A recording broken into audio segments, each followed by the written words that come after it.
Warm up or show off?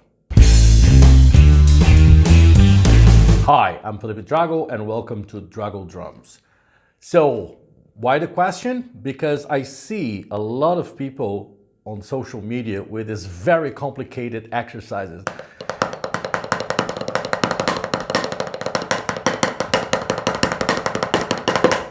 And super fast, and the title is New Warm-Up. Try this warm-up.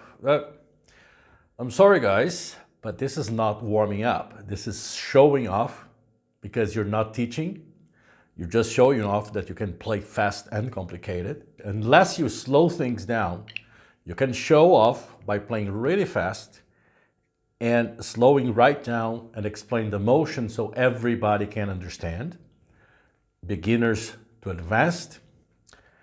And also, these are not warm-ups. These are technique exercises, which they are fine. If you just do this like a million miles an hour, you also give the impression to young drummers that the way to warm up is to play everything fast. And what's the point of warming up? It's that your muscles will be ready when you need to play. And then there's another thing that comes, is like, I've never seen anyone showing warm-up exercises for the feet. Years ago, in the 90s, when I was at Musicians Institute in LA, one of our teachers, Ray Luzier, who now is the drummer for the metal band Korn, he talked exactly about this. He used to teach a discipline called rock drums. First lesson, he showed us some hand warm-ups. He never said it has to be fast. He showed it to us very slow. And then the second lesson, he said something very important. Nobody talks about warm-up for your feet.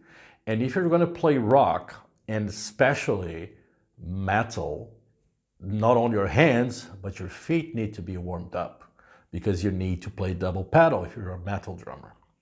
And then he progressed to show us a bunch of exercises to warm up the calf muscles. And these warm-up exercises, he didn't play them on a drum kit or even a pedal with a pad. He showed us moving his feet on the floor. So that goes to show that warm-up and technique exercises are two different things. But it really dawned on me when one day, back in Brazil, I went to interview the great jazz drummer Bill Stewart. He was playing with John Scofield's trio in Sao Paulo, and I used to write for the Brazilian branch of Modern Drummer magazine. It was arranged with their team that I would have 15 minutes to talk to Bill. And they allowed me into the green room 20 minutes before the gig, which meant that by the time I finished, he would have 5 minutes to go on stage. So I thought that the moment I would walk into that green room, he would have a pad and a pair of sticks and we would be warming up. And to my surprise, he was there, just sitting there, having a glass of wine, and I made a comment, I thought you would be warming up by now. And he smiled and he said, I don't think that 20 minutes before the gig is the right time to check if my paradiddles are working or not. We start pretty slow, and as we warm up on stage, the gig also warms up. And at that time, I thought it was a little bit strange, but then a couple months later, I joined a group in Brazil that was a bunch of drummers playing a piece together. It was called Drummers 100% Brazil. It was a piece written by a Brazilian drummer called Dino Verdade. And I remember this very well-known session Brazilian drummer called Osmir Santos. We became friends, and every time before we went on stage to perform together, he would be playing paradiddles at this speed. And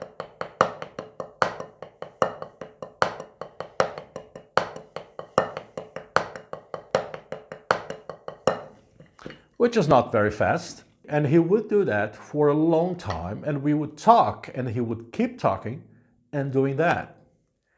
And then those two things linked. So Bill Stewart said 20 minutes before the gig is not the time to check if my paradiddles are working. But if you feel the need to warm up, because it's not a gig that as you warm up, the gig warms up as well, it's a warm up. So if you pay attention to sprinters, to football players, to basketball players, to any people who are professionals of any sport, whenever they're warming up, they're not doing what they're going to do at the pitch or at a racing track or whatever. They're doing stuff to warm up the muscles, not to tire the muscles.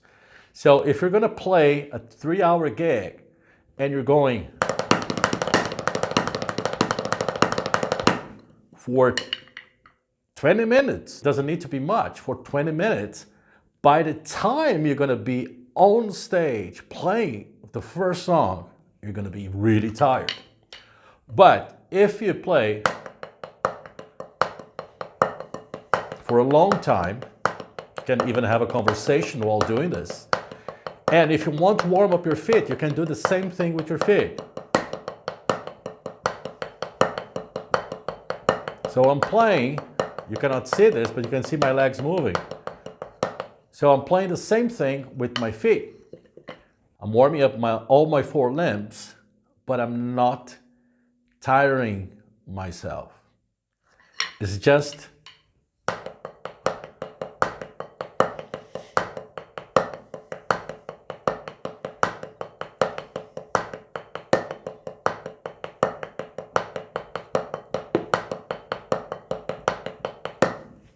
okay, easy, relaxed, not tiring at all. And the moment I sit behind the drum kit to play the gig, I'm ready. Usually, club gigs, as Bill said, you warm up as the gig warms up. If you pay attention, any club gig, bands start kind of slow, because if they come with a bang, it might be too much for whoever's watching. Usually, when you go to see an artist playing at a big theater or an arena or a festival, that they come with a bang because that's what needs to be done, then yeah, then you warm up. But warming up doesn't mean you can go. The effect is the same. Okay? If you liked, say you liked. If you didn't like, say you didn't like. I want to know what you think about it. And if you arrived to this point, write in the comments, show off. So I know you were with me until the end. Okay? Thank you very much. See you in the next video.